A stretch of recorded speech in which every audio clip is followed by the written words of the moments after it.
Secretary of the Navy, the Chief of Naval Operations, and the Commandant of the Marine Corps. We appreciate very much the cooperation with our committee and providing statements for our record of the hearing. We have the good fortune of having the best armed forces of any nation. We have our committees of jurisdiction that have reviewed your written statements, so we invite you to make any summary statements that you think would be helpful to our understanding of your budget submissions. We have members of the committee who've served for some time collectively, and it's a pleasure working with them, and I appreciate their attending today, and we'll proceed now to hear from them. If there are any opening statements, we'll be glad to put your statements in the record and then proceed to hear from the witnesses. If not, we will welcome specifically the Honorable Sean Stackley, Acting Secretary of the Navy, Admiral John M. Richardson, Chief of Naval Operations, and General Robert B. Neller, Commandant of the Marine Corps. The purpose of the hearing is to review the 2018 fiscal year budget request from the Department of the Navy and Marine Corps. We thank you so much for your leadership, and you may proceed to provide us the benefit of your statement.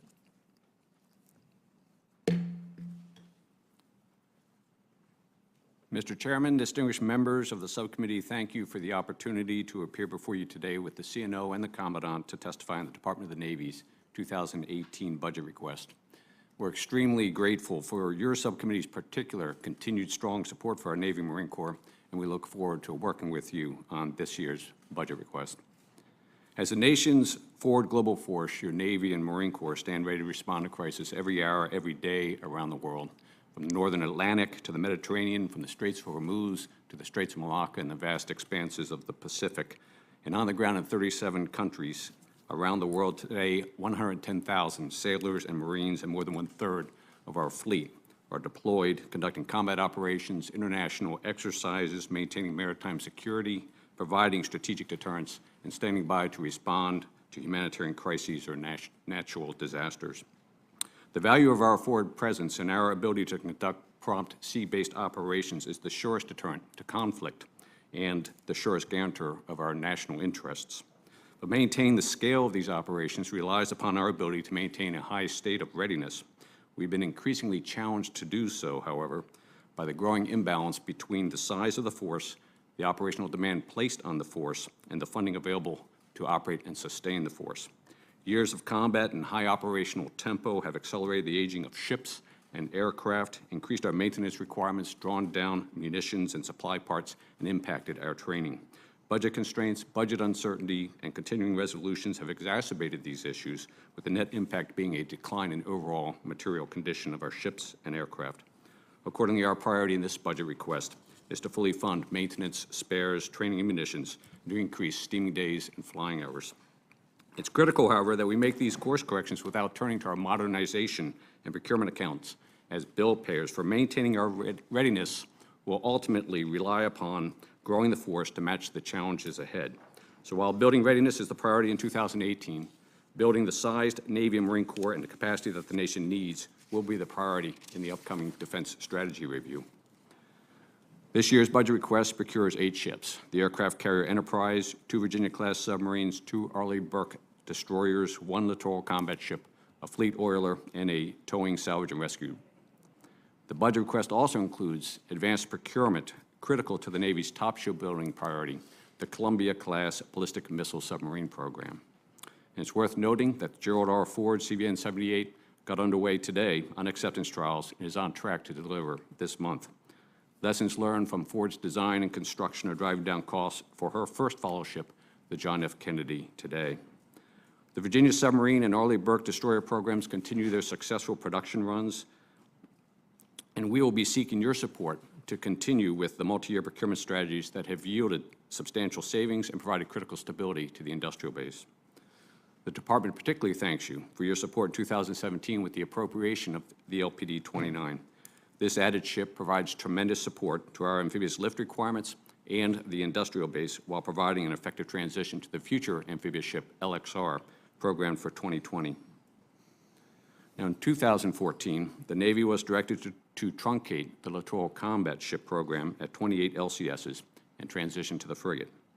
Our plan proposed to accelerate the frigate design in order to avoid a production gap at our LCS shipyards. Since that time, the security environment, the budget environment, and the industrial base have changed. We are refining our requirements for the frigate to increase multi-mission capability, and in view of the additional year required to get to a 2020 contract, we will continue to procure LCSs to maintain the industrial base. The 3 ships appropriated in 2017 with the additional ship requested in this year's budget ensure continued production at both yards. This rate of production, however, only meets the minimum sustainment, and so we'll continue to update our assessment of the frigate schedule, assess the effects of this and other shipbuilding contract awards on the industrial base, and make any appropriate modifications to our budget for 2019 to ensure healthy competition for the future frigate program. The budget request continues the steady recapitalization of Navy and Marine Corps aviation capability. In total, we plan to procure 91 manned and unmanned aircraft as we shift from large-scale development efforts to mature production for most of our aviation programs. Of particular note, the budget request includes funding for 24 F-35s and 14 Super Hornet aircraft, which will help to arrest the decline in our strike fighter inventory while keeping us on target for 6 squadrons of 5th-generation aircraft from our carrier decks in the 2024 timeframe. We are requesting congressional approval for a 3rd V-22 multi-year procurement in 2018, which would provide the most affordable method to procure the final 65 aircraft of that program.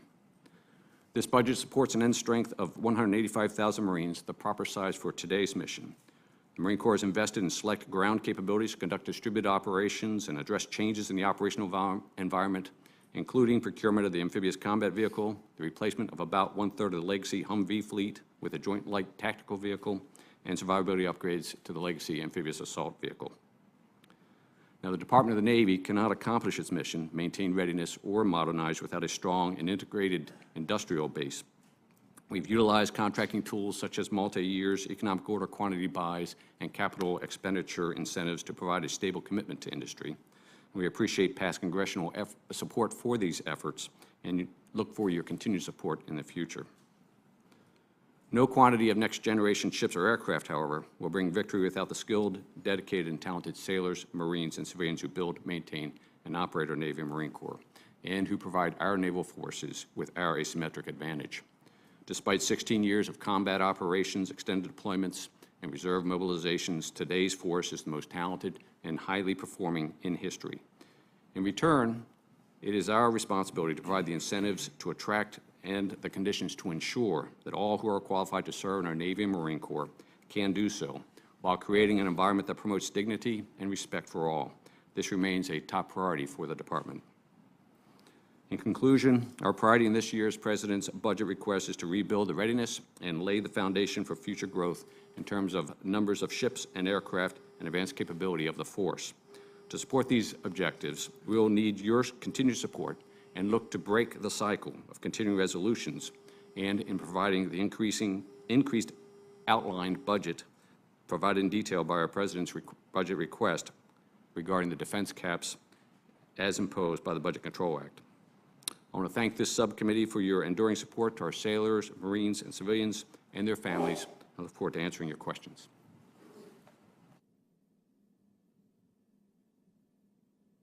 Thank you very much, Mr. Secretary. We also have with us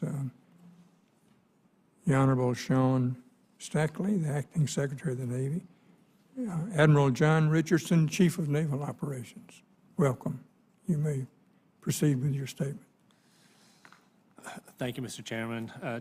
Chairman Cochran, Ranking Member Durbin, and other distinguished members of the subcommittee, thank you for the privilege to be here today to represent our Navy team. our sailors, our Navy civilians, and their families. I request that our written statements be entered into the record. I'd like to take some time this morning to briefly outline where your Navy stands today and where we need to go. I just got back from Rota, Spain, Singapore, and Guam. Out there, I visited our sailors who are in harm's way around the world facing rising threats. They are talented, dedicated, and they're laser focused on their mission. This is despite the growing challenges of the security environment and despite the challenges that we've imposed by inconsistent, delayed, and inadequate funding. Today, I hope to convey a sense of urgency. Our adversaries are improving more quickly than we are. Our advantage is eroding, and we must increase our naval power today, pick up the pace to maintain our winning advantage. This effort starts by ensuring that we have a firm foundation for solid growth, restoring wholeness and balance. This began with the FY17 budget, which helps arrest readiness declines. I'd like to thank the committee very much for the work done to pass that bill. But more needs to be done. The challenges are sufficiently deep that it will take both predictable and sufficient funding and some time to fully recover. We have aircraft grounded due to maintenance backlogs and spares shortages. Our pilots don't fly enough. Our maintainers are struggling to keep planes that are working up in the air. We haven't funded spare parts at required levels. Maintaining our ships is also a struggle. Too many ships are getting out of maintenance late. Submarines and warships are tied up next to the pier, unable to submerge or get underway. I know that many of us are focused on adding more ships to the fleet. I am too. The Secretary's outlined our procurement plan. But make no mistake, if I can't repair a ship that's already been bought and paid for to get back to sea, we forfeit the good hard work of our predecessors. And the effect is the same as not buying a ship. It ends up being one less ship at sea today. Morale suffers and U.S. naval power suffers. A stark illustration of the importance of wholeness to our way forward. We're taking many strides here. We're making great progress. As I mentioned, FY17 was a great first step to restore a lot of readiness. The FY18 request will capitalize on that investment and restore balance and wholeness so we can grow moving forward. There's lots that we need to do to shore up the force that we have.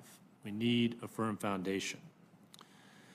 As articulated in a white paper of the Future Navy I released last week, we also need a larger and more capable fleet. And even as we shore up wholeness with this request, the request preserves the program growth for the Navy. It invests in emerging technologies for the future. It provides a balanced approach that starts the acceleration of naval power from a firm foundation. As I talk to our sailors operating forward, protecting America from attack, promoting our interests around the world, they are focused as ever on their mission. And I know that you share my incredible pride in them. But there's also a growing sense in the deployed fleet that we back here in Washington just don't get it. Sometimes it seems like we live in a parallel universe. We need to bring these two realities together and do that quickly. It's getting harder to explain to our sailors and their families, or to those who might want to join the fleet. But I tell them to be hopeful, remain optimistic. We are on the road to restoring wholeness and increasing our naval power now and into the future. I am hopeful. I'm willing to do whatever it takes, working together with the committee, to get our sailors the resources and support they need and that they deserve. Again, thank you for the opportunity to be here, and I look forward to answering your questions. Thank you very much, Admiral. We'll now hear from the Commandant of the Marine Corps, General Robert Neller. General. Chairman Concord, Ranking Member Durbin, members of the committee, thanks for the opportunity to appear today and answer your questions. It's good to be here with Secretary Stackley and Admiral Richardson, my shipmates, and I fully support the comments that they made in their statements. But I'm also here to represent your Marines. I know this committee and the American people have high expectations for our Marines as our nation's expeditionary force and readiness. You expect your Marines to operate forward with our Navy, engage with our partners, deter adversaries, and respond to crises. And when we fight, you expect us to win. You expect a lot of your Marines, and you should. This morning, as we hold this hearing, there are more than 35,000 Marines forward deployed and engaged, doing just what you expect them to be doing. Our role as the nation's expeditionary force and readiness informs how we man, train, and equip the Marine Corps. It also prioritizes the allocation of resources we receive from Congress. Unstable fiscal environments of the past have required us to prioritize the readiness of our forward deployed force over those at home station. Those Marines are the ones that immediately respond to crisis. Those Marines reinforced are currently protecting our embassies around the world. Those Marines are currently conducting air and artillery strikes in Syria and Iraq. Those Marines are training and advising the Iraqi and the Afghan Army. 24,000 of those Marines are in the Pacific west of the international date line, deterring adversaries and assuring our allies. And I assure you that your forward deployed Marine forces are well-trained, well-led, and well-equipped. However, this has come at a compounded expense and cost to our non-deployed, those getting ready to go next, and those that have just returned, because those are the three types of Marines that we have today. Those that are forward deployed, those that are getting ready to replace them, and those that just returned. That is our ready bench. The fiscal year 2017 appropriations bill is a good down payment to improve the readiness of this bench and move us forward to further recapitalize and modernize the force. That said, the instability of the past 8 years and the continued legislative reality of budget limitations have disrupted our ability to program long-term activities, and directly challenge our efforts to sustain improvements to current and future readiness. To continue to meet operational commitments, maintain a ready force, and modernize for the future, we need sustained fiscal stability. While supporting requirements abroad, we continue to innovate, leverage technology, invest in new systems, and redesign our force through two initiatives called Sea Dragon 2025 and Marine Corps Force 2025. We must adapt both the capabilities we possess and the thought process we bring to the battlefield, because our adversaries have continued to advance their capabilities and their capacities. Our modernization assures our future readiness for any fight that may be in the future. As we look forward, priorities for this year remain readiness recovery, implementation of the Force 2025 initiative, and acceleration of our modernization initiatives to build a more lethal Marine Corps. We don't want our Marines to enter a fair fight, and though we remain a lethal and ready force, the margin between us and our potential adversaries has closed. With your continued support in addressing present challenges and shortfalls, we will be better postured to fight and win our nation's battles now and in the future. I look forward to your questions. Thank you, General. Appreciate your being here and your leadership. We now hear from our distinguished Democrat ranking member, Senator Richard Durbin. Thank you, Mr. Chairman. My apologies to the subcommittee and everyone in attendance, but we had an overlapping hearing of the Senate Judiciary Committee upstairs, which caused me to be a little bit late to arrive. I apologize. I'm sorry for that scheduling problem. And I ask consent that my opening statement be entered into the record. Without objection. Thank you very much. Ordered.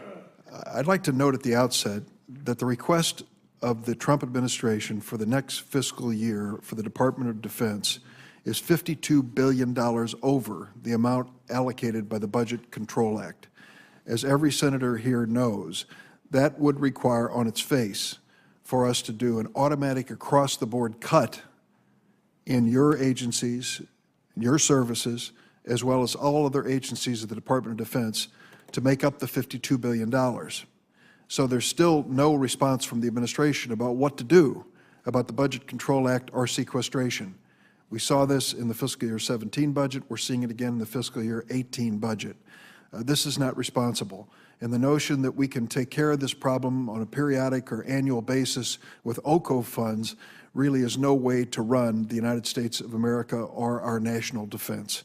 So I hope that before the end of the day, we can face the hard, tough, stark choices and put this Budget Control Act and sequestration behind us once and for all, rather than what this budget suggests. I'd like to address two issues in particular. General Neller, we talked about this in my office, and I want to raise it again. In March, we learned that a shockingly large number of current and former Marines, up to 30,000, have been posting explicit pictures of female Marines to certain websites. This Marines United scandal is deeply disturbing. There's been one arrest and at least 30 active duty Marines are under investigation. Secretary Stackley, last week the Navy announced that anyone committing this type of crime will face mandatory administrative separation processing. I'd like to ask either the Secretary, the General, or whomever, does this new policy guarantee that anyone found guilty of posting these photographs will be dismissed from the Navy or Marine Corps? Yes, sir. Let me provide the first answer to that. We've established what the standard is for Navy and Marine Corps in terms of this particular behavior, what is and is not acceptable. The challenge that we will continue to have is to identify individuals that are in fact guilty of violating that standard. But when we do, we'll bring them to proper judicial proceedings or non-judicial proceedings and ensure that those that are guilty of violating the standard are either dealt with in civil court, or if not, then we have the ability within NJP or UCMJ, using the articles that we have, to either remove them from the service or take otherwise appropriate action as determined at the time.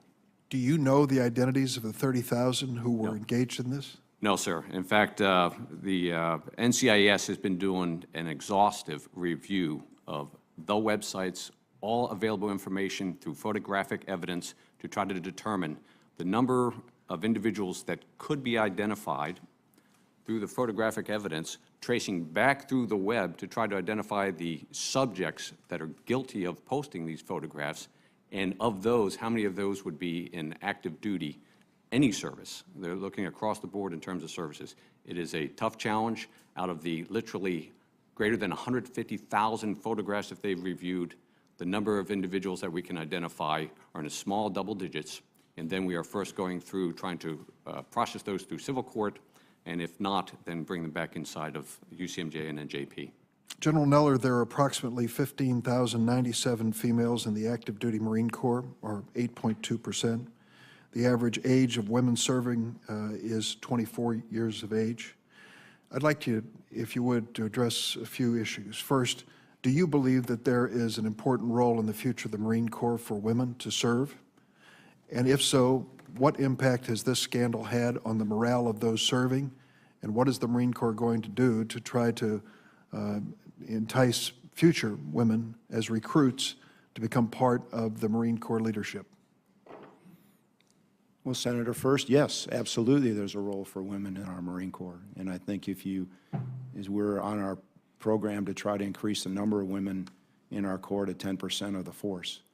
And our recent advertising campaign is one of the first steps. But I will say on this Marines United, as disgusting and as offensive as this whole thing is, the number of Marines, as Secretary Stackley said, that were involved in this behavior is nowhere near 30,000. You have to understand, Marines United, and I'm not condoning anything that anybody did that was disreputable or discrediting to our Corps. Most of those Marines joined that site to help each other to deal with whatever they brought back from the war. And we don't really know how many Marines were in this sub-link that we're dealing with these pictures. The individual that broke the story, he estimated it at 500, but we don't know. But we are continuing to dig into this, go through the pictures, an ongoing investigation. As Secretary Stackley says, we found 50 or 60 people that they have referred to us, and they're in the process of being adjudicated. So back to the females. I think this whole thing, as disturbing and as difficult as it has been, has actually been a benefit. I think it's been a benefit to our Corps because I think it's brought up a very simple point. It's really not about social media. It's about how do we view women in our Marine Corps. And the answer is we have not viewed them as well and appreciated their contribution and the sacrifice that they made to the credit that they deserve. So to me, that's the issue. And I think the great majority of Marines that I've talked to, male Marines, they understand that. And I think we are now on a path to make everybody understand that this behavior is not acceptable, that a Marine is a Marine. Once you earn that title, you don't have to earn it again. And that if you're not going to be part of the solution, then you're going to have to go somewhere else. Thank you, General. Thank you, Mr. Chairman. Thank you, Senator. Senator from Alabama. Thank you, Mr. Chairman. Admiral Richardson, The Navy's most recent force structure assessment, FSA, explains, as I understand it, that 459 ships are needed to achieve the Navy's missions and reasonable expectations of success without incurring significant losses. Those are the words came out of the report.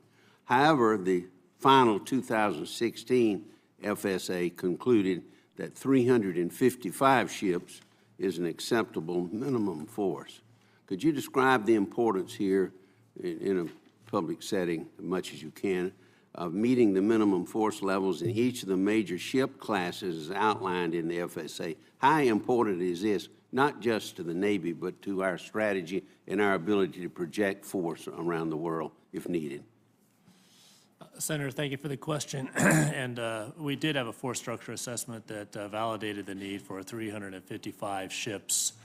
And those, run the gamut of every ship class that we have in the Navy, from nuclear-powered aircraft carriers to our SSBNs providing strategic deterrence, to our large surface combatants, attack submarines, small surface combatants, and amphibious ships. It's the combination of that force and, with respect to the aircraft carriers, the air wings that they carry, it is a matter of both the capacity of the force. Because all these ships are important, aren't they? Different they're classes, all important. Yeah, because exactly. they have a role in the Navy's, in our They defense do, yes, sir. and They security come together strategy. as a team. Yes, sir. Secretary Stackley, in your written testimony today, you mentioned the importance of ensuring continued production of the LCS shipyards while the Navy refines its acquisition strategy for the future frigate.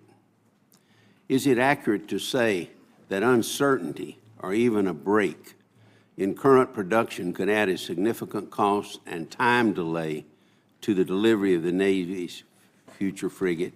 And yes, leaving aside the cost and time risks in the small surface combatant class of ships, has the Navy considered what is optimal to get the best ship at the best price for the taxpayer and, of course, the warfighter? Yes, sir. Let me first answer the question regarding the risks associated with any break in production. True of the LCS program, true of any shipbuilding program, a break in production would be devastating. And it's not simply the impact on things like learning curve, it's the impact to the vendor base, and it's the potential loss of the skilled labor that we rely upon to build these extraordinarily complex warships. So any break in production, we would consider to be unacceptable for a major shipbuilding program. With regards to the strategy going forward for the LCS, right now we are procuring literally 1 year at a time, and we're going to take the 3 ships, the one added by Congress in 17, combine it with the 2018 ship that we have requested in order to go out with a single procurement of those 2 years to provide as much stability across the current LCS builders as we can, while we continue to refine the requirements and press forward with the design of the frigate, because we want to keep the LCS and the frigate heel to toe as best as possible so that we have a healthy industrial base to compete for that future frigate program. How important is it to keep that industrial base going? Because you just can't snap your fingers and build ships. You have workers, you have everything, suppliers. You got to have skilled people, have you not? Yes, sir. It's absolutely critical. Our Navy is the only true customer for procurement of these complex warships in this country, and so we can't afford to lose the health that we have today in the industrial base. We have past examples where we've had a gap, and the impact of trying to restore from that gap is pretty devastating. Admiral Richardson, back to you. As a submariner and as someone who has studied naval strategy in your career, you probably understand better than most how our peer competitors, China, for example, in particular, look at our vulnerabilities. Everybody does, and making their plans. Can you describe what the Navy is doing, as much as you can in this setting, to improve its defensive and offensive capabilities to ensure that our adversaries understand that they cannot beat us in a fight? That's very, I think, important. Sir, thank you. First, you mentioned I'm a submariner, and one area that we do enjoy an advantage right now is in undersea warfare, and we're working very hard to maintain that advantage It's just as you said, though, our adversaries are studying us closely and are crafting their force to address, those advantages. Then, as you mentioned, we need to grow the Navy. You've mentioned the importance of shipbuilding, and ships matter. And then we need to advance in capability. And so we need to equip those ships with better technology to make each and every one of them more lethal. And finally, I am moving hard to network that fleet together so that it can operate as a single team across a broader expanse. And so it's the combination of capacity, capability at the platform level, and then the combined effect of a network fleet that'll allow us to maintain our edge. Thank you, Mr. Chairman. That time of the senator has expired. The distinguished senator from Rhode Island, Jack Reed. Thank you very much, Mr. Chairman, and thank you, gentlemen, for your service. And please tell all the men and women of the Navy and the Marine Corps, well done, thank you. Admiral Richardson, you pointed out that probably the most pressing issue you have is readiness in your comments. And that is particularly demonstrated with respect to some of the submarines that are tied up, literally, and cannot be operated. And it goes to the point you also made, I think, about the folks at sea don't think we get it. They're sitting around with $1 billion ship that can't go anyplace, and they're just sort of wondering. So can you let us know how this budget helps you deal with those issues of ships that have to be overhauled, and what's the constraint? Yes, sir. This is one of the major focuses of this budget request, is that it starts to get at the industrial capacity really across the board for the Navy, and in particular in shipbuilding. And so it requests, among other things, an increase in shipyard workforce. It does some capital investments in the shipyards, and then reinvigorates all those accounts that will allow us to get back to work on those shipyards. I've got Admiral Moore, the commander of the Naval Sea Systems Command, focus on finishing those upkeeps on time, and these resources will allow him to get after that in a meaningful way. And just, this might not be appropriate in an open setting, but how many submarines are not operational because they're waiting for certifications and overhauls? Well, we have a number that are in programmed overhaul. I think a better way to describe that, sir, is just sort of how we have the USS Boise. Yes, sir. The one that has lost her submerged certification. Right. So she's unable to submerge right now until she gets into the shipyard. We're waiting for an opportunity to bring her in, and this budget helps us get there. Then there are a number who are just delayed in maintenance, sometimes by hundreds of days, waiting for their maintenance to get done. And that's also time that those submarines should be at sea. And this also goes for our surface force as well. It's just not confined to the submarine. In that context, I would presume that the submarines would have to be in a nuclear shipyard to have the overhaul. Is that correct? Yes, sir. Yeah.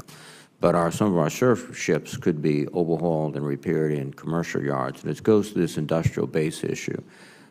Secretary Stackley, has anyone thought about how we more efficiently sort of allocate work? My sense is that, a shipyard gets a contract to build ships, and they build ships, and if they don't get that ship, then it's bad for the workers and everyone else. But is there a way we can start transitioning from building a ship to doing the overhauls and repairs so that we maintain the industrial base? Yes, sir. Let me start with I'll call it a division of labor between our public and private shipyards. So our four public shipyards are predominantly our repair base for our nuclear carriers and submarines. And so the challenges that the CNO just described is a workload issue in those facilities. So the submarines are being impacted by the carriers, for example, and it's a ripple through in terms of schedule and impacts.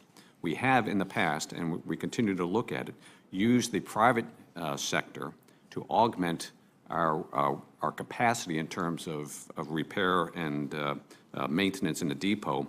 And so there are occasions that you're quite familiar with where we've taken submarines out of public workload and put them in the private sector. EB and Newport News obviously are the two shipyards that are capable of taking on that work. On the non-nuclear side of the house, we are working across a broader private sector repair base. And what we have been doing, particularly over the last couple of years when there's been a mismatch between our workload and the capacity in the repair side, which has led to either significant increases in workload beyond the capacity or just the reversal, a drop in workload that's tended towards layoffs. We've been working carefully with the private sector to give them total transparency to our planned workload. We've been trying to balance across things like home ports to ensure that we don't have a peak in one area and we have a dearth in another area. But this comes back again to some of the uncertainty issues associated with the budget. These are planned and executed on an annual basis. And so if, for example, this year, you're into the 8th month of the year before you've got your final appropriation, that's created tremendous uncertainty from our standpoint in terms of being able to contract for these availabilities, industry standpoint to understand, do they hold on to the workforce because the work is coming, or is this something that will be delayed into the next year? So it's a combined Navy, industrial base, and congressional effort that's got to be collected together to minimize the impacts to the industrial base and to ensure that we are getting the degree of readiness that we need for the dollars that we've got and to be able to best hit the schedules that we've laid out for our ships, our surface ships in this case, through the optimized fleet response plan. Thank you, Mr. Time Secretary. of the Thank you. senator has expired. The distinguished senator from Maine, Senator Collins. Thank you, Mr. Chairman, and thank you all for your service. Admiral Richardson, I know you're very familiar with the Portsmouth Naval Shipyard in Kittery, Maine. It has been called the gold standard of public shipyards because of its efficient, high-quality work. You mentioned you're concerned about the readiness of the fleet, a concern that I share. One of the studies that is underway is the Department Shipyard Dry Dock Study and the broader shipyard infrastructure modernization plan to make sure that our 4 public shipyards have the facilities and the up-to-date equipment to be able to keep our fleet out there, to keep our submarines in service. Could you tell us what the status of those studies are? Yes, ma'am. First, let me just highlight the terrific performance of the Portsmouth Naval Shipyard. That is one shipyard where our work is being done pretty much on schedule, if not a little bit ahead, and so they do great work up there. This Naval Shipyard Dry Dock Capacity and Survivability Study is underway. It's got our full attention, and I would say that it includes a number of initiatives. One is just that we've got to, as the Virginia class improves, we start to talk about the Virginia payload module, we start to talk about the Columbia class, the need to adjust our dry docks so that they can accommodate those new classes of ships is sort of the first pressing need.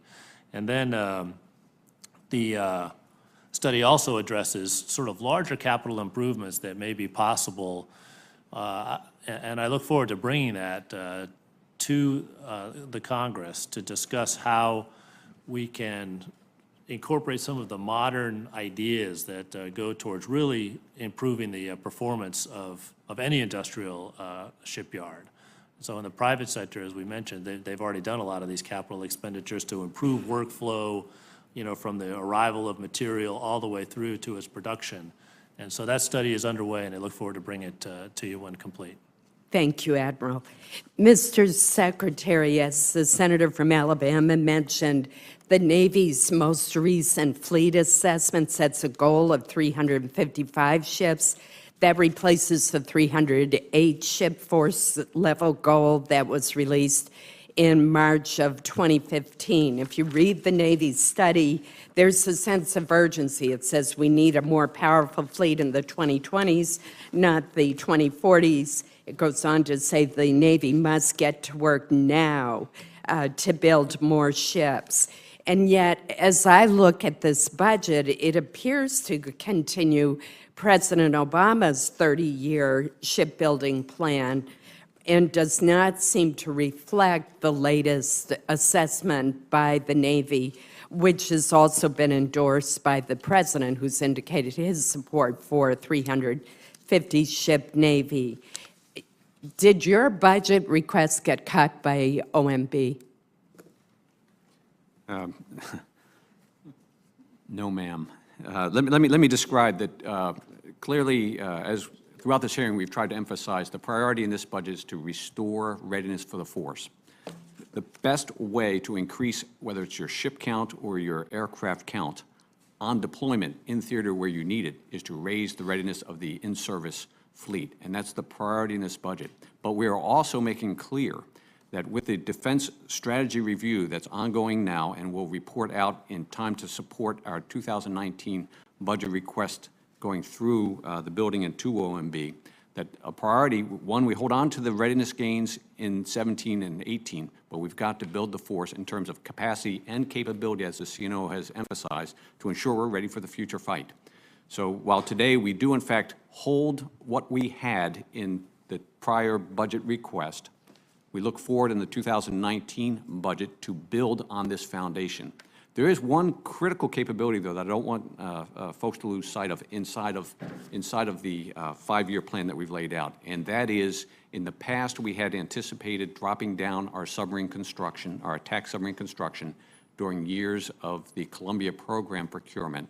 In fact, we intend to, and we're laying the groundwork to sustain a 2 submarine per year procurement rate, because that is our #1 shortfall when you look at the force structure assessment that was done and the updates to that in the CNO's white paper. Mr. Chairman, I know my time has expired.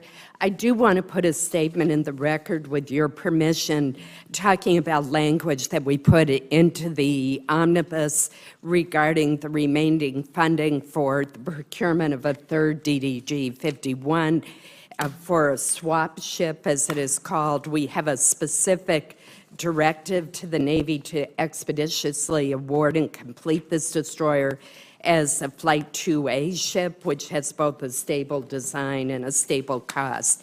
I know that contract negotiations are ongoing, and I look forward to the Navy heeding the direction from Congress. Thank you, Mr. Chairman. Thank you, Senator. Senator from Washington, Ms. Murray. Thank you, Mr. Chairman. Thank you all for being here. Let me start by just following up on the issue that Senator Durbin raised and the events surrounding the Marines United scandal. It really is so appalling and unacceptable, and I do appreciate the steps you have taken to discipline the offenders, and I heard your answers in terms of what you were doing in terms of the investigation. This is shocking. And the impunity with which Marines were able to use social media to violate their colleagues is just absolutely unacceptable. I appreciate what you're doing now. I know changing the culture is hard. We have been hearing this forever, but this has been a problem for too long. It is serious. It requires decisive action to prevent sexual harassment and sexual assault. And I wanted to ask you more, what are you doing to prevent sexual assault and sexual harassment? Well, I would describe that we've been on this campaign to prevent sexual assault and harassment for a large number of years, and you've been involved and have frankly been a good ensuring strong conscience over our efforts. But the approach is comprehensive. It starts by, one, ensuring everybody understands zero tolerance and what zero tolerance means in terms of specific behaviors.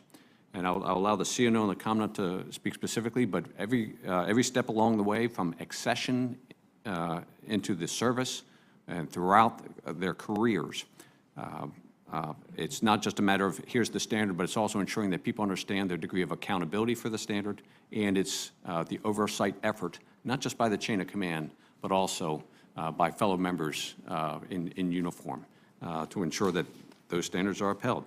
Now, what has been critical is understanding when occasions occur. And so we've tried to ensure that there's an environment there where folks who have been subject to assault or harassment can step forward and feel safe.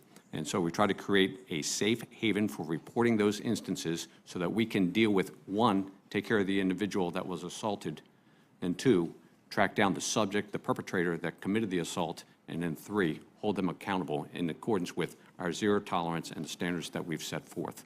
So I think what you find is the occurrences have been drawn down over time, and the report of instances have gone up, which indicates that we're succeeding. Yeah, I've seen that. I just, and I appreciate that, but this scandal was just like, here we go again, and I just want you to know all of us to know that this is just not acceptable from day one, and what are we doing for our men and women in service to let them know that? So, Senator, let me try to make you understand that this isn't just something we're going to work around and then go back to business as usual. All right. So we formed a task force to address this, and that task force is not going to go out of business. They're going to stay as a standing force to continue to monitor this. We've changed our social media policy. We've now got recruits, when anyone decides to assess in the Marine Corps, if they make through the accession and they're going to make it to boot camp, they're going to sign a piece of paper saying that they understand the policy and it's very clear. It's going to be part of the training at every point along the continuum of a Marine. Every Marine serving today has signed a piece of paper, which to them they see as punitive, but it's not. It's just, hey, I want you to recognize the policy that we've written, the changes we've made to policy. These are what the rules are, and if you fail to abide by these rules, then you're going to be held accountable. And we had to go through a process with our commanders. Okay, and I cannot tell commanders what to do and prejudge actions, if this, then this. To the question from Senator Durbin, are they all going to get discharged? No, they'll be processed, and there's a process to do that. But I think commanders now better understand that they have things that they can do. In fact, the one thing they cannot do is nothing. And so all these are changes that have taken place since this happened, which, again, it's unfortunate. You know, I was talking to a very famous team coach of the New Zealand All Blacks. He says, why do we have to lose to learn? And unfortunately, in this case, it was not a good experience, but I think we've learned a lot, and hopefully we will not have to go through this again to learn more. But as I've told everybody, this isn't going to go away. I would like to tell you, like with sexual assault, like with suicide, with any other things, that we're going to get to zero, but I can't tell you that. But I can tell you that we're fully committed to making sure that everybody understands the rules, and that when you're dealing with a group of people, 60% of which are the 25 years older or younger, that they're going to understand they are going to make mistakes, but they understand they're also going to be held accountable. And the commanders understand that they're critical in this process. Okay, I very much appreciate that, and I know I'm out of time. I did also want to quickly ask you about the, and my state has a great relationship with the Navy, but we do have an issue at Oak Harbor and Coopville on the groundwater contamination issue associated with firefighting foam. I know others, this is going to be a long-standing thing. If I can get back from you how much resources you're going to need on that and whether we're ready for that, I would appreciate it. The distinguished senator from Missouri, Mr. Blunt. Thank you, Mr. Chairman. Secretary Stackley, this may be, I've got some questions here. I may just have to ask for the record because we don't have much time, and I want to ask some other questions in addition to this. I think you're well aware of the fact that the Navy consolidated all of their education counselors to Dam Neck, Virginia, and then they established 8 regional coordinators, 2 for each of the 4 Navy regions in the United States. I've heard a number of concerning stories from schools that used to get a lot of referrals and would be able to deal directly with people serving who no longer get those referrals. And so their view would be that the minimal number now of advisors to people seeking undergraduate or graduate degrees aren't really very familiar with all the options out there available to them. So here are a handful of questions I'm just going to give you for the record. One, how many sailors do you think are helped under the new system? 2, how many sailors in the previous year were enrolling in classes compared to what happened last year? And how are you going to judge whether this new organizational structure is working or not?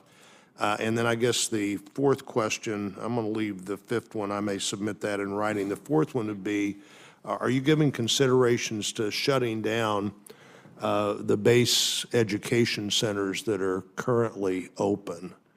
If you want to answer that last one here, I'll let you do that. Yes, sir. I appreciate the question. We will get back to you in terms of the numbers. I don't have those handy. In the course of this budget process, it has not been brought forward that we'd be shutting down those sites, no, sir.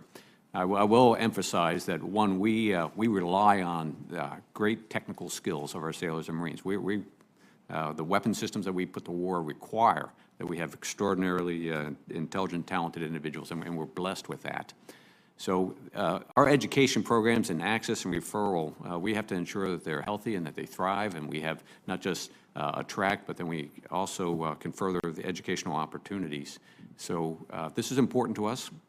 You asked how we're going to measure and monitor. Right. We'll get back to you with the specifics. I'll be interested to see how you measure and monitor this. And of course, they have technical skills, and of course, all of these schools have places you could go, but why you're reducing the way you can interact with people who know those programs in ways beyond what you may find on that is something I'm going to be interested in, and maybe you're right, and maybe the traditional way to do this has been wrong, but I'd like to know how you're going to evaluate that.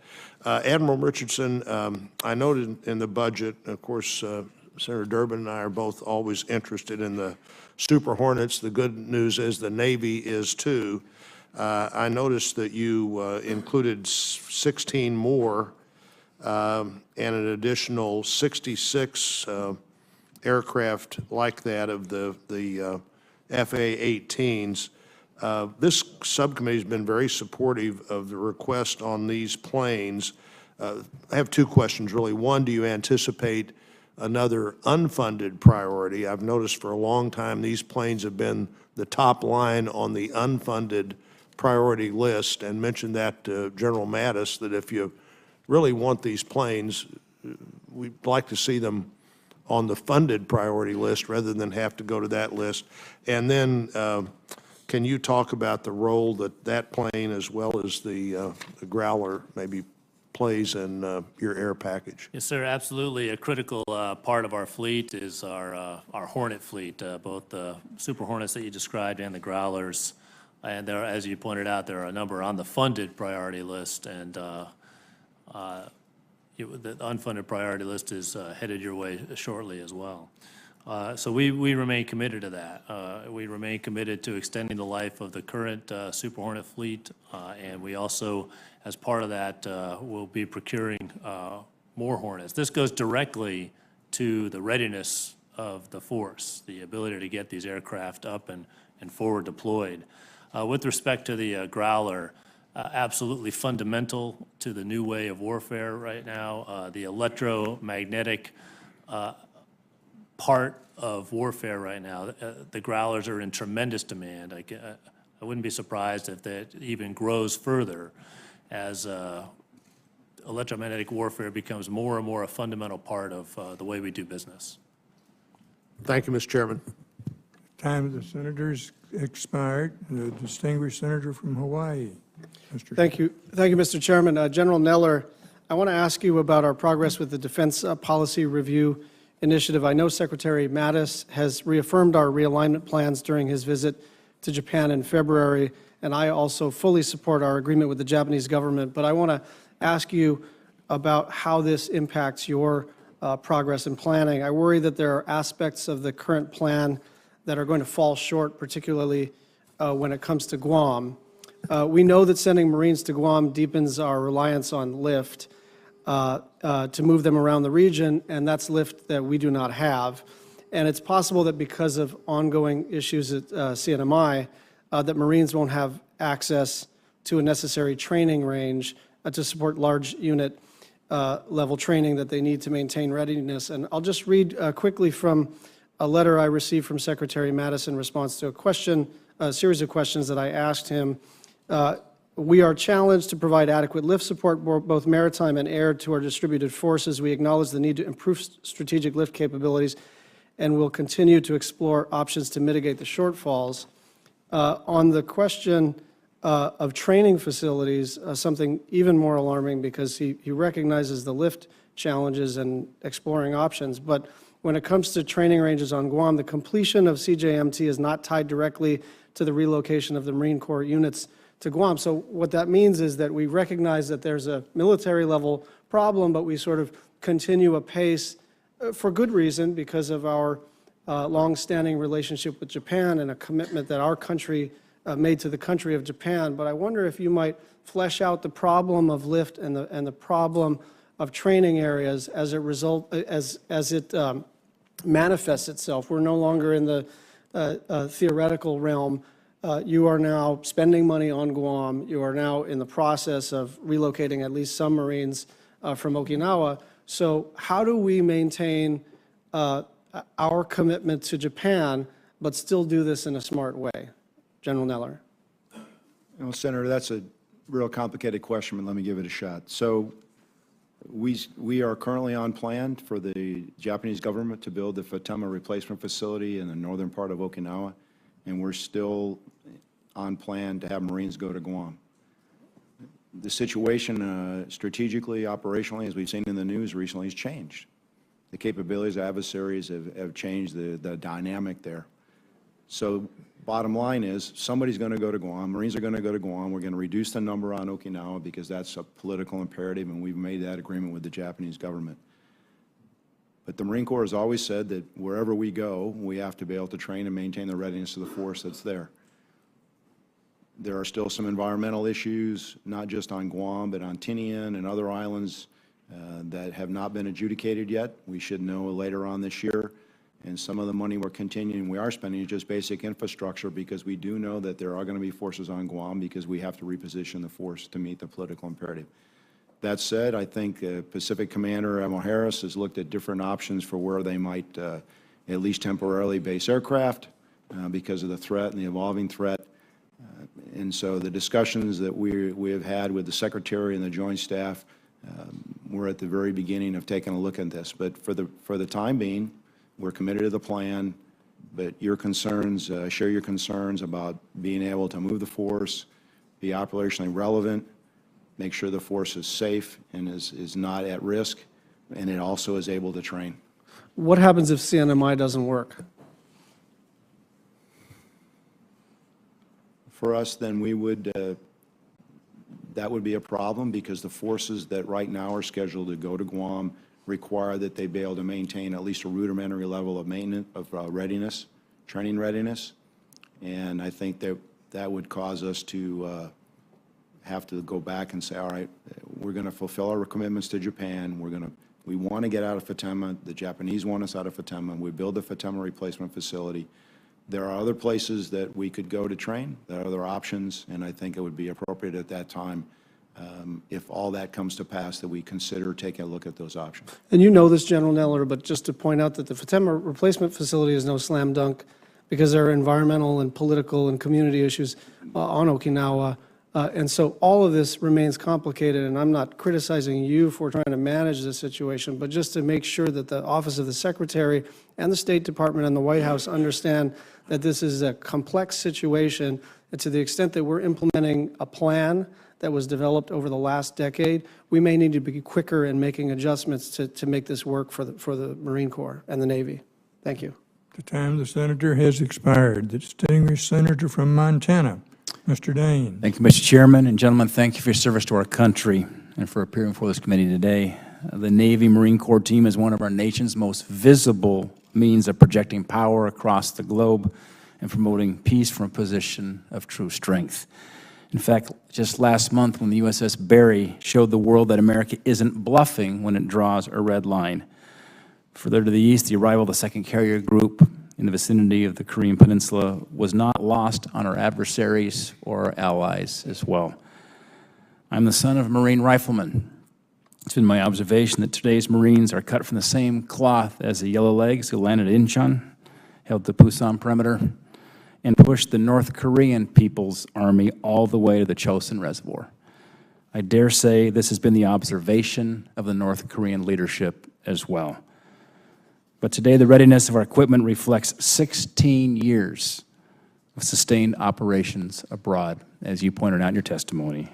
And I continue to support the administration's efforts to restore our forces to the highest level of military readiness. This past week, North Korea conducted 2 missile tests, which it claims demonstrates the country's ability to reach Japan and U.S. military installations in the region. This raises the immediate question of whether our missile defenses can adequately respond to an attack if one were to occur. But coming from Montana, where the 341st Missile Wing keeps 1/3 of our nation's ICBMs ready at all times, I'd like to consider how deterrence factors into our national and our regional strategy to discourage North Korea from launching an attack at all. Admiral Richardson, given the Navy's complementary roles in both missile defense and nuclear deterrence, how does the nuclear triad factor into our overall strategy in the region? Senator, the nuclear triad, all three legs working together, absolutely existential to our situation going forward. If we didn't have that secure and effective triad, we would be having much different conversations than we're having right now. It would be, far more severe. That's why the Columbia-class submarine is our #1 modernization priority, to maintain the undersea leg of that triad, but that only works in conjunction with the other two legs of the triad as well. That, in combination with missile defense activities run by Admiral Searing and executed by the Joint Force, really working together, we think has got to put some serious considerations in the mind of any leader who would threaten us with that type of missile technology, a missile attack. I want to kind of stay in the Asia-Pacific realm here for a moment. Last February, President Trump and Prime Minister Abe called on countries with interests in the Asia-Pacific region to avoid actions that would escalate tensions in the South China Sea. I just returned from leading a delegation in both China and Japan, and I share the President's view that further militarization in the South China Sea is not in the best interests of the region. Admiral Richardson, what progress has been made to decrease tensions in the Asia-Pacific region through naval operations in the South China Sea, Navy-to-Navy relations with U.S. allies and partners, and interactions with your Chinese counterpart? We do regular interactions, and I appreciate the fact that you take a regional perspective there, because it is not just a bilateral thing between the United States and China in that region. I just came back from Singapore, where they hosted, they celebrated the 50th anniversary of the Republic of Singapore Navy. They had about 30 chiefs of Navy from that region around there.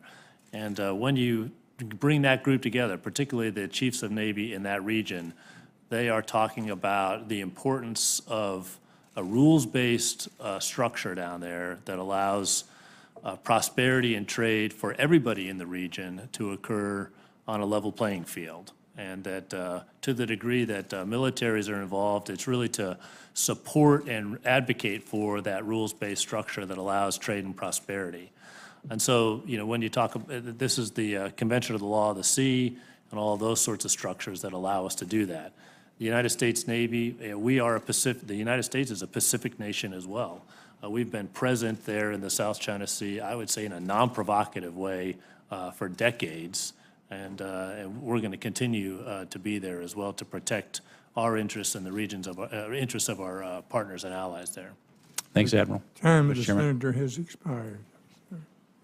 The distinguished senator from South Carolina, Senator Graham. Thank you, Mr. Chairman. Admiral, are CRs bad for the Navy?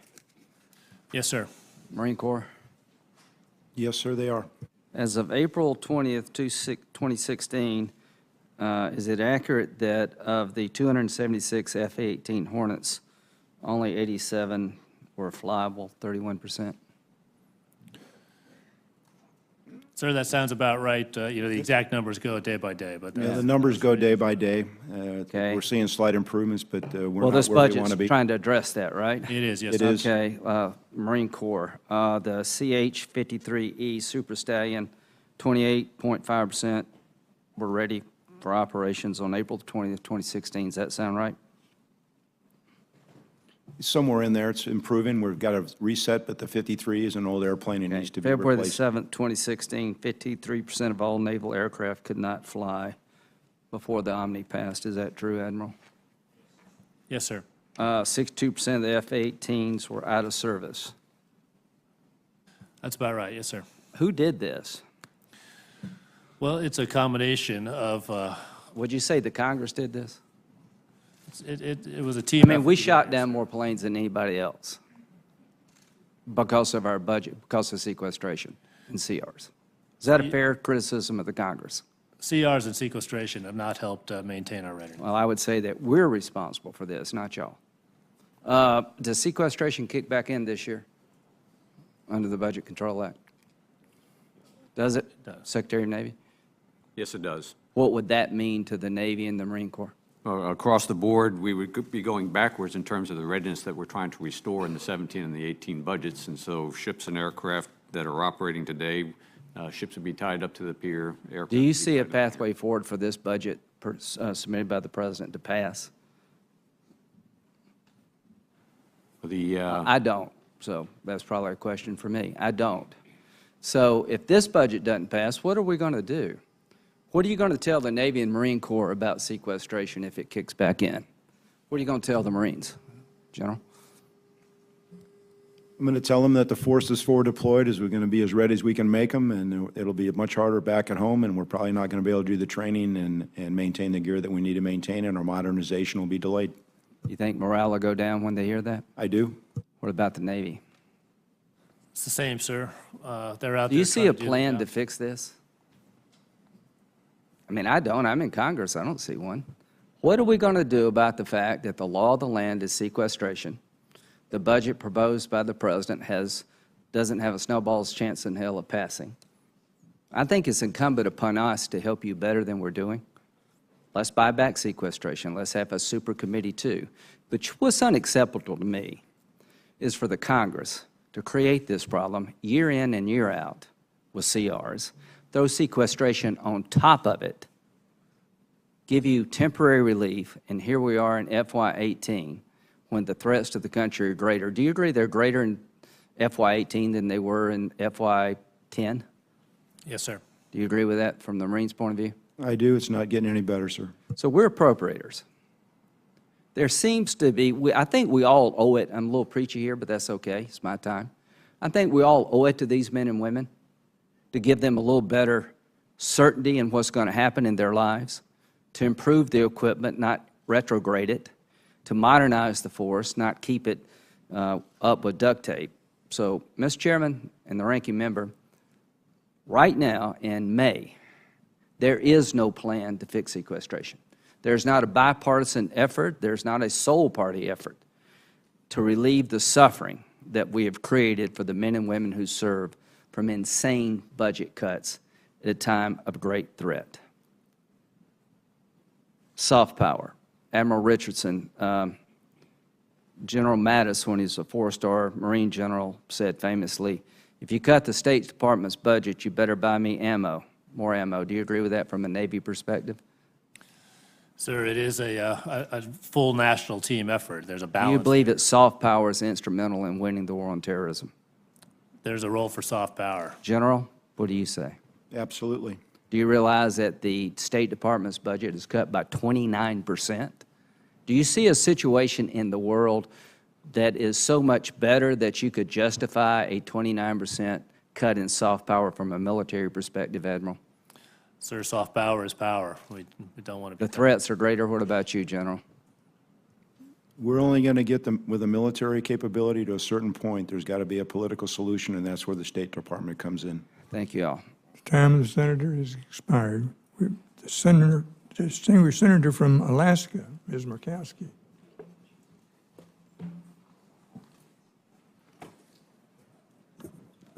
Thank you, Mr. Chairman, and I appreciate the line of inquiry from my colleague from South Carolina and the very direct responses. Admiral, I want to take the conversation back to one that you and I had by phone a week or so ago about the training exercise up in the Gulf of Alaska.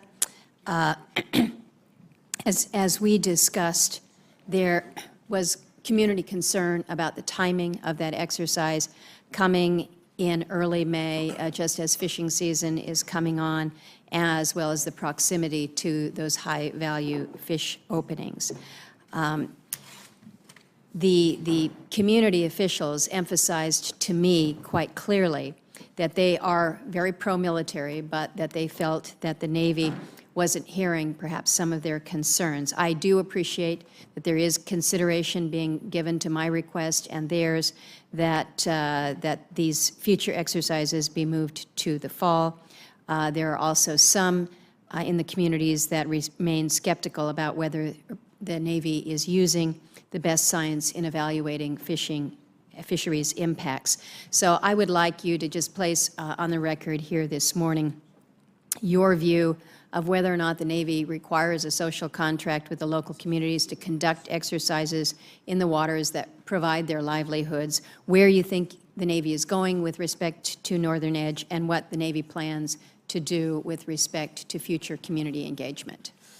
Man, thanks for that question, and also want to just highlight how grateful we are for the support of the communities in Alaska for United States Navy training in the Gulf of Alaska. And you know that that is real, so thank you for saying that. It is completely real, and our ship visits there showed that. They turned out with just effusive warmth. And we did, leading up to that exercise, do a number of community engagements, as you and I discussed. But as we also discussed, that clearly left some itch unscratched, where there's something that we still have to address. To really achieve that, I would say, a bond of trust and confidence with the community, that we are, one, sincerely considering their concerns, and two, are dedicated to bringing all the science and technology, all of the environmental research to bear to make sure that we look at the same things and see them the same with respect to going forward. And so we're very mindful of your request to take a look at the scheduling of that exercise in the future to deconflict. We're going to give that very serious consideration. We're also, as we discussed, going to roll in after the exercise to do some community engagement to make sure that we fully understand that the exercise went as well as it could this last version, and maintain an engagement between exercises to build that habitual relationship that will allow us to do this in a way that everybody sees it as a win. Well, I appreciate that. I think the engagement will be appreciated, but also the transparency with these community conversations and the fact that they will be ongoing. I want to speak about icebreakers. I do recognize and thank the efforts of the Navy in partnership with the Coast Guard to accelerate the design and construction of polar icebreakers. As you know, we call it an aging fleet. In my mind, one polar icebreaker doesn't constitute a fleet here, so we've got some work to do. The Coast Guard's FY18 budget request has $19 million for the icebreaker program. It doesn't appear that the Navy has requested any funding for this very important program. So the questions for you this morning is just speak to the progress and the status of icebreaker, and then as we develop the FY18 budget, what funding is needed to keep the program on its accelerated path. Yes, ma'am. You've highlighted the importance of the Arctic, always important, but even more so as climate change opens up regions of the Arctic that are being exploited by a number of nations around the world. As you also pointed out, ma'am, this is primarily the icebreaking mission is a Coast Guard mission. We're bringing to bear all of our expertise and advice that we can to work with the Coast Guard. We have a formal memorandum of understanding. We have an integrated program office working with them to advise them in terms of how to get this capability reconstituted. And you would agree that there are clearly advantages to be had by block buying icebreakers as opposed to buying each vessel individually. We know these are expensive, so figuring out those efficiencies is going to be key. Ma'am, from my experience in shipbuilding, when you can commit to a number of ships, that allows the industrial base to level load work, to buy material at an optimum price, to really do this efficiently, on the order of 10 to 15% more efficiently than you do it if you do it year by year. Well, thank you, Mr. Chairman. Thank you. The time of the senator has expired. The distinguished senator from Kansas, Mr. Moran.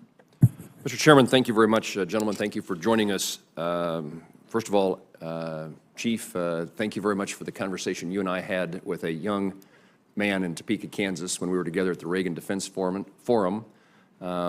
Indicated to him he had been accepted to the United States Naval Academy.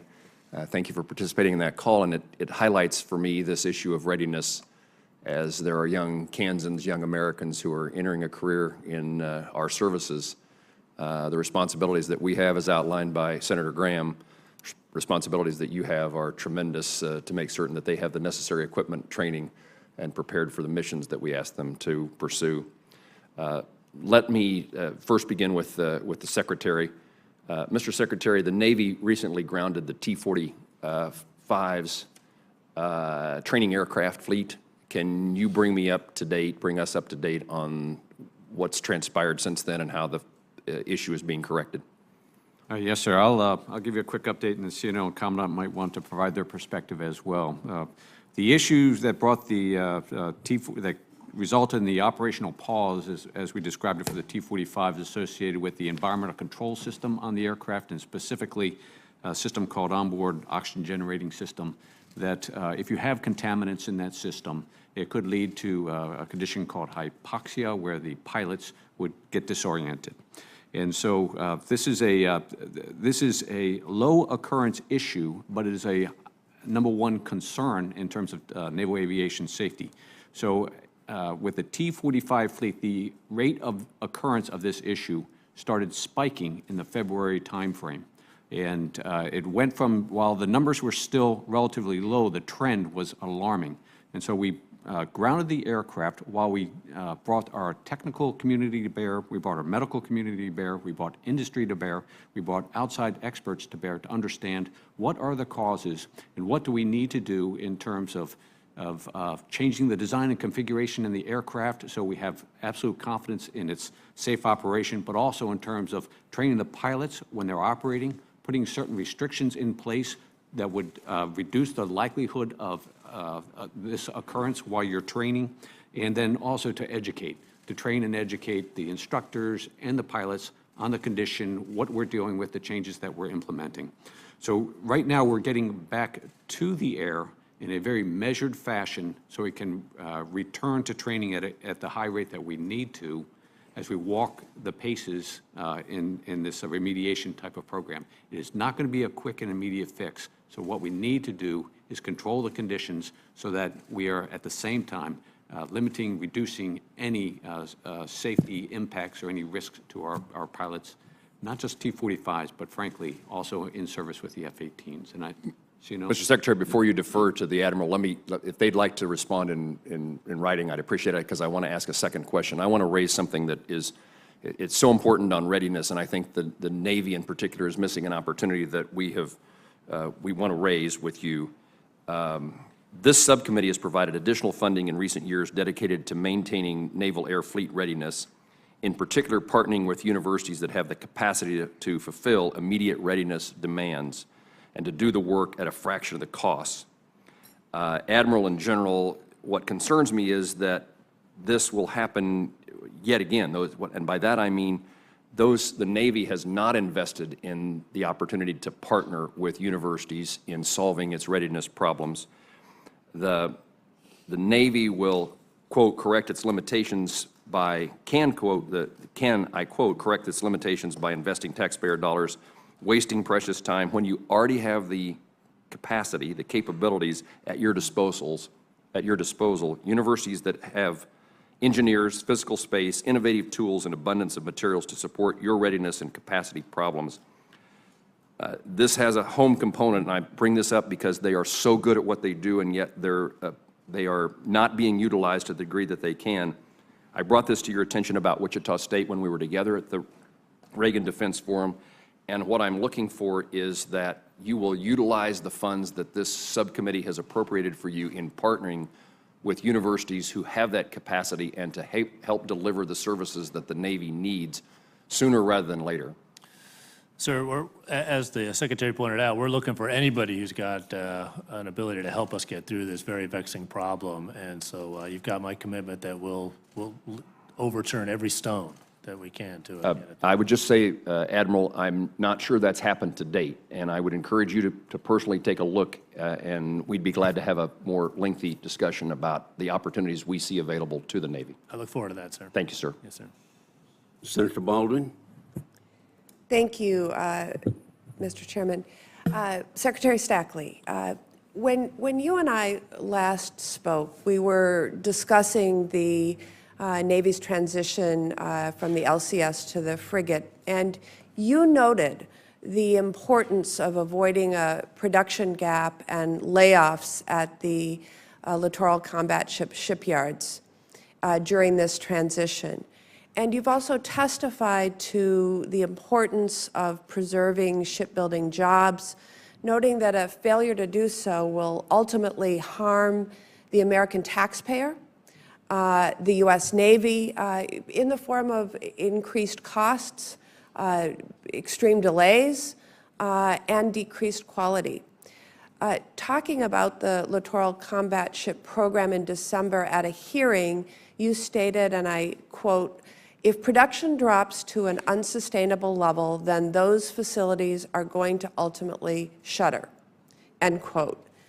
And I believe that one littoral combat ship in fiscal year 18 will result in that unsustainable level. You were quoted in a recent U.S. Naval Institute news article saying that, again, I quote, "The day you award that last ship, you're going to start laying off people, and you're going to lay them off until they're gone. And if you're going to stop production and build another ship, you've lost your skilled labor, and you've got to rebuild it." So President Trump's request of just one littoral combat ship in fiscal year 18 will create this exact worst-case scenario. Job losses and damage to our industrial base, harming our national security and taxpayers. Both LCS shipyards are optimized for 3 ships per year. Earlier this month, Admiral Neller, the program executive officer for the LCS, testified, and I quote, "We think about 3 ships a year is the right number to maintain the workforce and to leverage the efficiencies from the investments in those yards," end quote.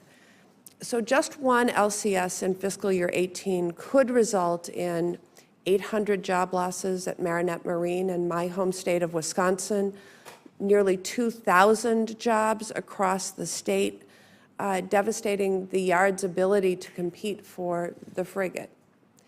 I wrote to President Trump warning him of this result and urging him to fund 3 LCS ships in fiscal year 18. And I would ask for unanimous consent to enter that letter in the record.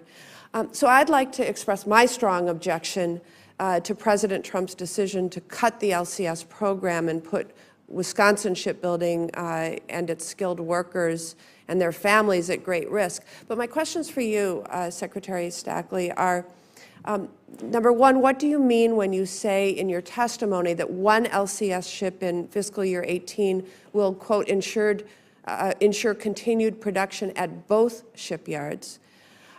Number two, what does continued production look like in this case? Because I see a lot of skilled Wisconsin workers that will be out of work. And 3, how do you reconcile your earlier statements with the harmful consequences that will come if, from the President's budget request for only one littoral combat ship? Yes, ma'am. Let me, I'll go back to my opening remarks and walk through. Just first off, I don't, I stand by every statement that you just quoted in the past. The health and welfare of our industrial base is critical and central to our ability to build the fleet that we need going forward. The challenges that we have in 2018, our number one priority has been, and we've been emphatic about this, to restore our readiness, not to do it at the cost of procurement and modernization, but in 2018, budget-wise, we don't have the capacity to grow in terms of procurement and modernization. That becomes a 2019 budget issue that we've got to deal with through the Strategic Defense Strategy Review. The one LCS in 2018 is only makes sense when you combine that one ship with the 3 ships in 2017, so that across the 2 builders, they are going to each get at least a 1 ship per year rate, which is below the optimal, which was the 3 across the 2 builders during that period of time, 3 each year. It's below the optimal, but it does meet a minimum sustaining. Today, across the program, the two builders have completed 10 LCSs, effectively completed 10 LCSs. With the 2018 budget request, that brings the total program up to 30 LCSs, which means that there are 20 ships in the backlog across those two shipbuilders. So what we've got to do is work that 10 ships per shipbuilder backlog and mitigate any impact in 2018 while we revisit 2019, understand what the industrial base needs. I will be clear that the one ship in 2018 is below the optimal. Absolutely, ma'am. And we are concerned with every loss of skilled labor that we run into in these types of circumstances.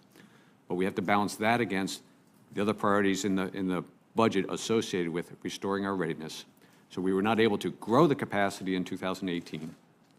We need to come back and revisit that in 2019. And we need to take it, leverage the opportunity that you all provided with the additional ship in 17, so that across the whole, as best as possible, we retain stability in the shipbuilding industrial base, and don't want to lose sight of the potential of the foreign military sales potential that's coming through with Saudi Arabia and their potential LOA associated with the multi-mission surface combatant that we hope to bring across the line in this time frame.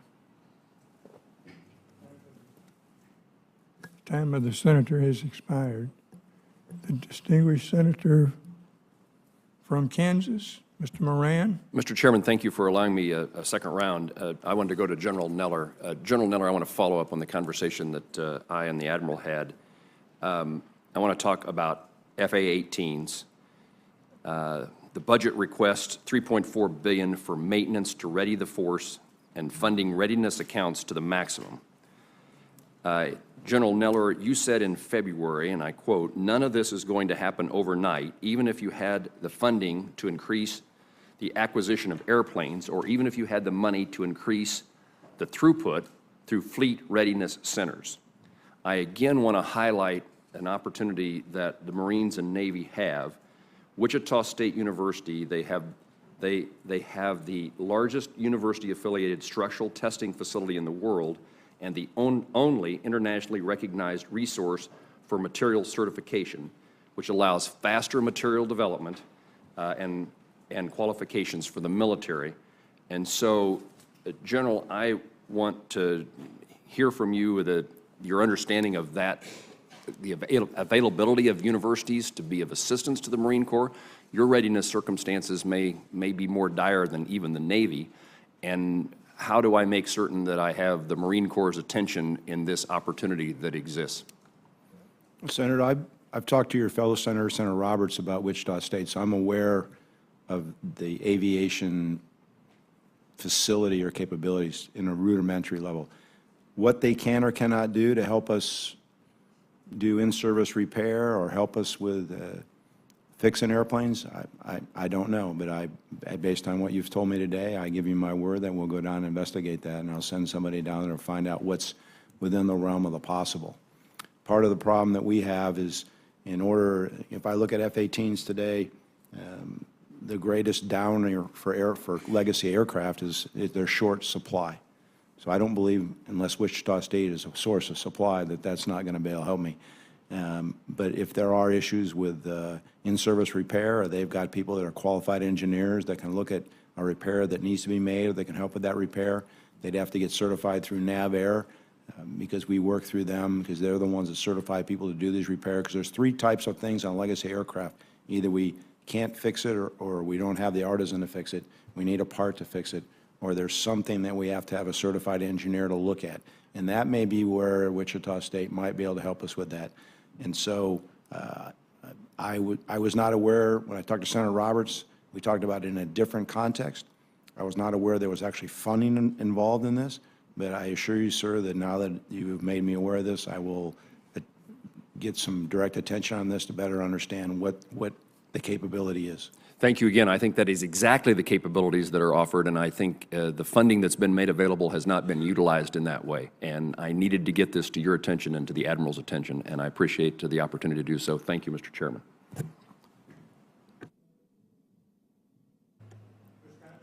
Yes. Thank you, Mr. Chairman.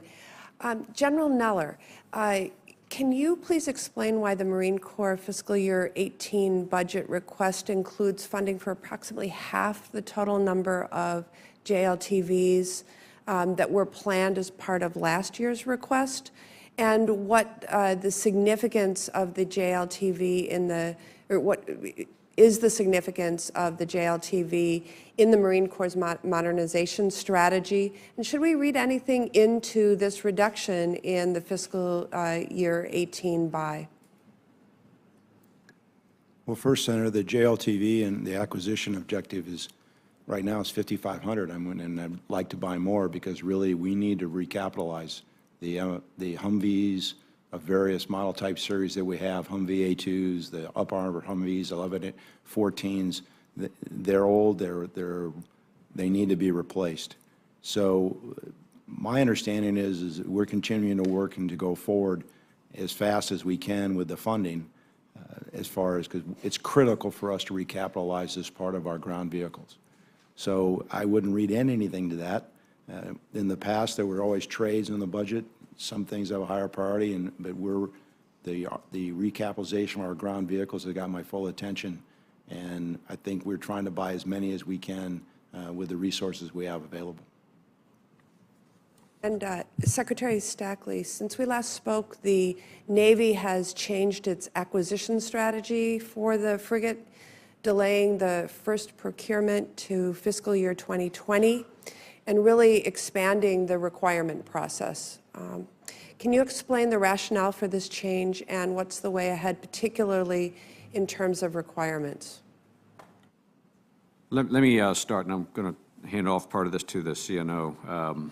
The bottom line is when we established the requirements for the frigate in the 2014 timeframe, it was based on a certain assessment in terms of the multi-mission capability that we'd be able to deliver with that frigate design. The security environment has changed. The CNO will talk about his assessment that drives towards greater multi-mission capability. So we need to add a design window to bring that additional capability to the frigate design. That effectively delays the procurement 1 year, and that gives us another challenge in 2019 to ensure that we hold on to the industrial base during this 1 year period. CNO.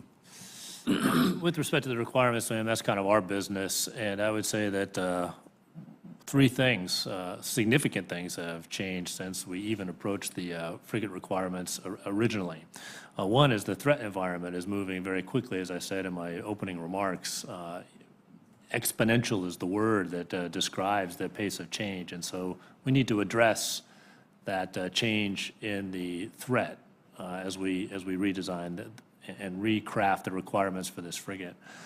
The fiscal environment has changed, and so we need to make sure that we are finding that optimum cost for that platform, not being too over-constrained, that'll drive necessary capability out, but neither do we want it to run high and become unaffordable. And so that cost point, finding that knee of the curve, is going to be critical.